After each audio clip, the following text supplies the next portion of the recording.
Dare Art Alade has been away from singing for 5 years. 5 years of hiatus. He comes up with this thing he calls Jah Guide Me. Born to a legendary Nigerian musical family, jazz pioneer Art Alade, he's honed his musical skills at an early age, singing with several choirs, including the National Troupe of Nigeria Choir and then the Cathedral Choir. Dare has also worked as a successful radio and TV personality, appearing as a coach, judge, and host on several TV shows, including Project Fame, West Africa, Nigerian Idol, and The Voice. He's also a seasoned master of ceremonies, voiceover artist, and philanthropist. Now, that one I like, the philanthropist part. He's the co-founder of Live Sport 360, a creative agency responsible for some of the most disruptive concerts in Nigeria. I think one of those concerts, he was actually brought in by a helicopter. Dare Alade. Good to have you. I don't know about helicopter. But it was like 200 and something feet. Yeah, but it was a crane. Whatever, you were descending from nowhere. See, I now spoiled the. You don't. Yeah? It was sweet. You were enjoying it. You laughing. How are you, my brother? I'm good. It's good to see you. Good to see you too. Well done. So, how have you done? How have you been? Not bad at all. You know, just working hard. You know, it's been tough. You know, the economy and the you know, everything over the last few years. Working, you know, on, like you just mentioned, our Live Sport 360, you know, doing concerts either for ourselves or for others. Files, for example, you know, we did Files Experience a couple of times. Okay. We did Love Like a Movie. And we also do a lot of advertising, digital tech, experiential marketing. You know, I actually thought the 5 years you took it was to spend time with the family. No, the most time we've all spent, I'm sure you yourself, is this lockdown period where you know you can't go, although as a member of the press, you know, we're here every day. in and out, in and out, in and out. So, but a lot of families probably have seen a lot more of their parents, you know, during this period than any other time. So I'm not excluded, you know, less traveling, no shows, you know, no need to go out there to do certain things, yes. So how has it been for one who's born into this legendary musical family?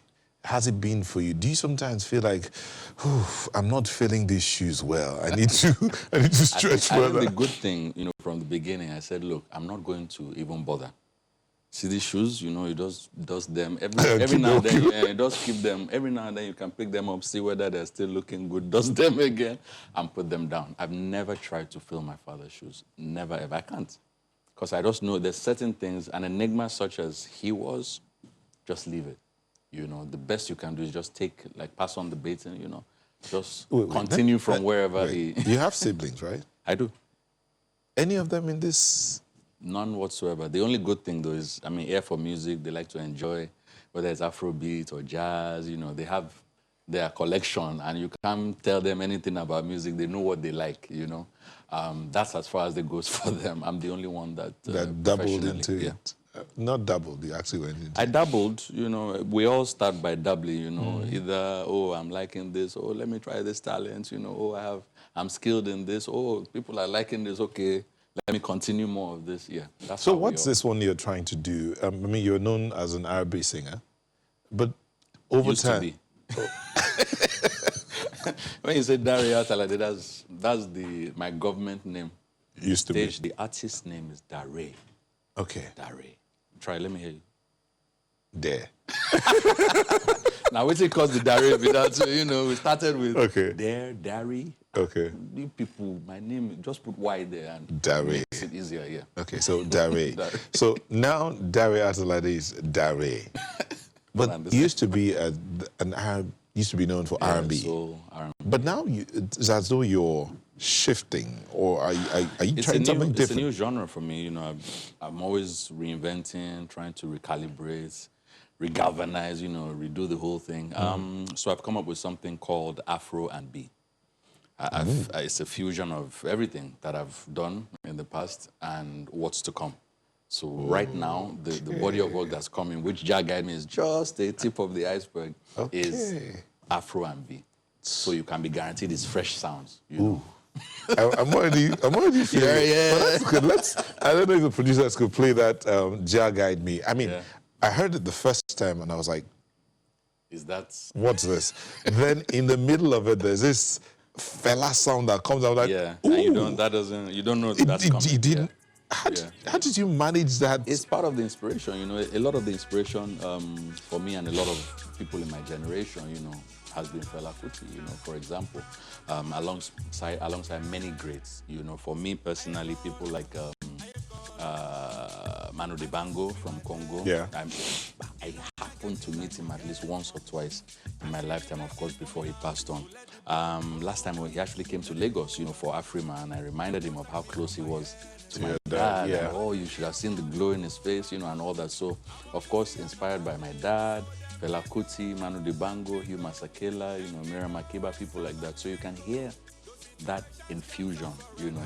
On Jah Guide Me, you can hear Fela, you know, you know, as a small, you know, tribute, you know, to that aspect. What inspired that? Man, Jah Guide Me really is during lockdown, you know, and the inspiration, I must say, is the reality that a lot of the average Nigerian, you know, our average brother and sister living on less than $1 a day. You know, COVID came in, made things really hazy and tight. Yeah, and you add that to an already existing reality, you know, human frailty, economic conditions, you know, the hardship that this is the second recession that we're going into, right? You know, in the last 4 or 5 years, thereabouts. Our regular guys, what are we thinking about them? You know, do we see things from their perspective? Is the government listening? Are they, you know? That's what this song, you know, represents. And I'm happy that people can, you know, they've resonated, you know, a lot over the last few weeks that the song has been out.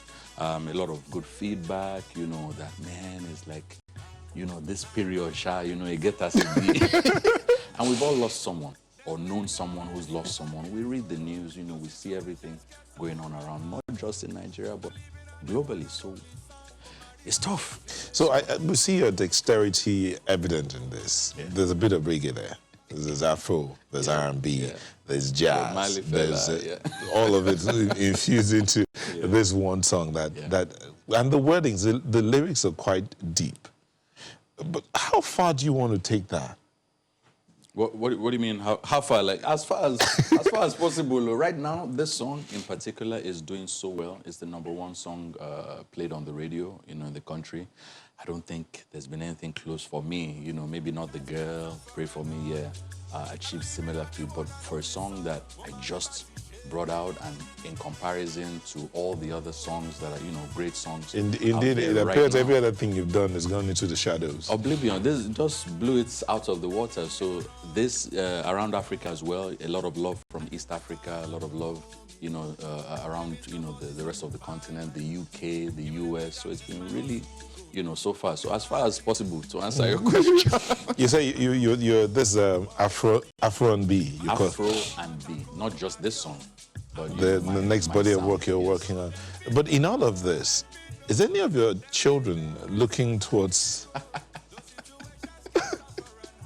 You'd see them on social media, my handles, you know, we post stuff every now and then. They record those things themselves. They edit them themselves. My daughter is probably more...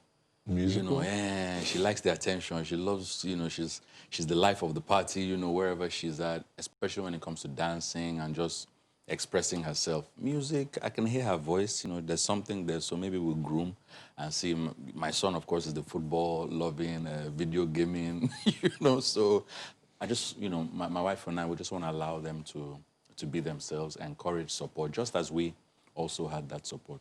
Let me ask you this question, because it's a bit tough for a lot of people who are in this field to manage family, relationship with the wife, relationship with the children. How have you been able to manage your wife and your relationship and your work? How has it been for you? I think it's the grace of God, you know, taking in my stride. I'm surrounded by great people, not just my immediate family, you know, but, you know, team that help make things easier, you know, work flow better. But your wife is part of your team. Exactly. You know, so she wears many hats. Like I said, starting with, you know, the immediate, my wife, the kids, they're always supportive. If I'm shooting, they're there. You know, if I'm planning this or I want to use them as a sounding board, you know, what do you guys think of this? They're there. So they help shape that trajectory, you know, and also everybody else, you know, along management, you know, and all the other technical partners and team members over the years. So. But have you ever had this fear about, ooh, my wife in the entertainment industry with me, how would it affect our marriage? Have you ever had that? From the beginning, we've always worked together.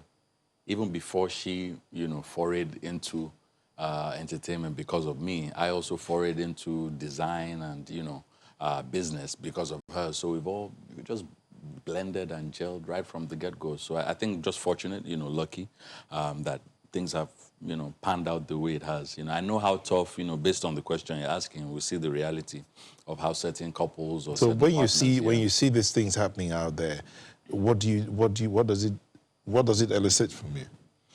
I mean, for each couple, it's their business. I'm not nosy or anything. You just have to find what works for you. If you and your partner don't get along work-wise, it's fine. You don't have to work together. But what you must do together is ensure that you get along. I mean, then what's the point?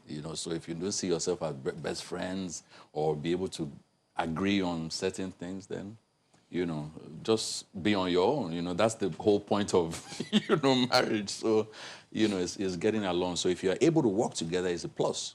If you're able to make money together, spend money together, plan together. I like this, make money together and then spend it together. It's part of life. It's part of life. Yeah, indeed. Yeah. Indeed. So, okay, now there's this other bit about the arts world where a lot of artists believe that you have to go solo to make it. Are you one of those? When you say solo, like independent, do things on your own. I've been solo. We are all solo in this Nigeria.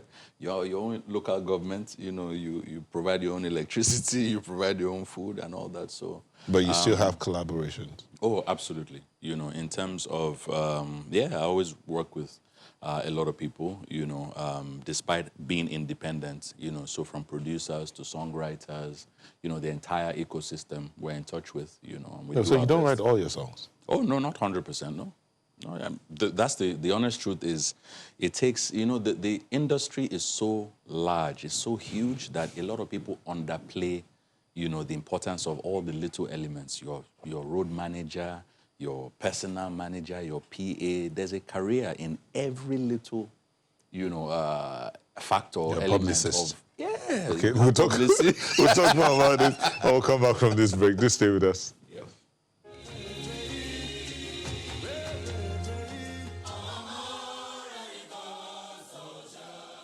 Thank you. Dare is still in the house. No, I've learned now. No more Dare Art Alade. That's his family man. But the artist in the studio is Dare. So Dare, that song, Jah Guide Me. We'll still talk about that because for me, I told you I've been playing. It's in like... the rain. No, I don't. It's on replay. Yeah? I don't do about... but it's been like that. But then, the song before this, Pray For Me. Yeah. I mean, we just watched a bit of the video, but what were you thinking when you did that song? Pray For Me was on the album Naked, Naked, of course, was a bit of a double entendre, where I came out with that picture where it looked like I wasn't wearing anything, but it was just metaphoric, because naked you got a lot of flack for that. Well, let people talk, sometimes you got to, give them a PR spin to it, but the truth of the matter and the bottom line was, it was about bearing my, telling stories that show that bared emotion, And Pray For Me is inspired by the story of P Square, believe it or not. You might know, you might not know, how they left Jos to come to Lagos, So when my producer, Oscar Himanaka, who produced the song, started talking about that story, we're like, look, this is perfect inspiration. Let's put it into a song. And that's how that inspiration became a song that people can relate to. If you go to YouTube and watch this video, look at the comments. From years ago, even to last week or, today, people are still watching and commenting. You hear stories like, oh, this is like exactly my life. I left home. I struggled to go abroad. Within a year or two, things got better. By the time I reached back home, either by phone or physically, I had lost someone. I had lost someone, either my mom, my dad, really like literal. Some say, okay, it's just out of, maybe... just their situation, hardship coming through. And that's what the music, when you're able to tell those kind of stories, when you hear that feedback, that gladdens my heart. Evergreen songs. Okay, pray for me. So pray for me. Pray for me too. pray for all of us, you know. Okay, so let's go back to this new one now, Jah Guide Me. The video, very colorful. The colors of Africa. Yeah. Pray for me. You didn't should pray for me in Nigeria. It was a mix. There was parts in Pray For Me that's Nigeria. Like when I was hailing The cab. the pickup. Yeah. I mean, I got picked up by one Meklemesh vehicle, which I had to Where get was into. that? I didn't have option. That's down the road, Ekpe, down. We wanted that lots of greenery. You know, Yeah. we wanted that interstates vibe. And we got that there. Then, of course, with the choir, we shot that in South Africa. That mountaintop was also in South Africa, you know. So we just mixed it up. But the Jah Guide Me, 100% Lagos. Lagos. 100%. No, Dari, you're not From serious. the opening shots where you see that, you know, I'm sure, you know, people will notice it. That Can aerial we just view. go back to that opening shot Sure, and see that? go back to the opening. That aerial view that starts the music video at the very top. Yep. At the back. Go back. Yep. Go back at the beginning. Okay, I think there's still. So you get that overview, like city shot. That's Lagos. Everywhere, you know, the sandy, white sand beach vibe. Lagos, the water view. Lagos, everything. Why did you? Because there was a time when we couldn't do this kind of thing, or we thought that we couldn't do this kind of things Not here that in we couldn't do Nigeria. it. Not that we couldn't As do I it. said, we thought. We did at the time, but of course, quality wasn't commiserating with, for some people, what they wanted to achieve. For myself, what I would have loved to achieve back in the day, we couldn't achieve here. You know, not just hardware-wise, but that ability to pick out the best scenery, you know, and locations and all that. We've improved drastically, you know, over the years. Quality equipment, you know, have you know, more in the country now. Expertise as well, human capital, you know, great, you know, getting better. We can always improve. There's room for that, you know. So with this music video, for example, we showcase what's possible, you know, and it is possible, you know, especially with us at Live Sport 360. Any magic you want to create it. We can create it. You know, I really would love to continue this conversation. We've talked about everything, any and everything. But what next for Dari? What next? This is just the first single, you know, of a upcoming body of work. That's going to drop maybe in a month or two, thereabouts, but it is around the corner, you know, so maybe another song or two would drop before we bring out the body of work. On this body of work, I have collaborations with Tenny. I worked with Pato Ranking as well, you know, and a few other surprises. So remixes also coming. So for now, I'm focused on the music. You know, yes, Live Sport X festival we had in December. We had Cardi B. You know, we've done Kim Kardashian, Kelly Rowland, Ciara, and co over the years. There'll still be more of that to come. You know, for now, when they open outside fully and we know how to live with this, you know, coronavirus, then things will be a bit easier. For now, I'm focusing on the music, working my way back, you know, gently, and yeah, practicing my band, you know, performing already, you know, So I'm going to sign out, or we're going to sign out now in a few seconds, and then we'll give you like 10 seconds to just serenade the viewers. Sure. We'll do like a live Jah Guide Me. You know? We'll be speaking with Dari at Alade, a multi-award winning Afro and B singer, a.k.a. Dari. Thank you for coming on today. And that's our show for today. I want to thank you for letting us be a part of your morning. It's been great, and I want to thank you all that sent in comments. Belumi Advait Belumi Folarin says, wickedness toward nature and superstitious views of vultures can be remedied through this kind of public awareness. Thank you very much, Belumi. Thank you, Festus. Thank you, Ashiwaju, and every other person that sent in a comment or two. We do appreciate you, but please go out there, be the best you can be. Love your neighbor as yourself. Stay safe. Wear your mask. Wash your hands. And just be good. Love the environment. See you again next week. Bye-bye. Dari. I must fulfill my destiny. In all my gettings, I go get money. I see the blessings coming out, so let the blood cover me. Let it cover me. Jah protect me from my enemies. Majaki, I want to cover me, oh.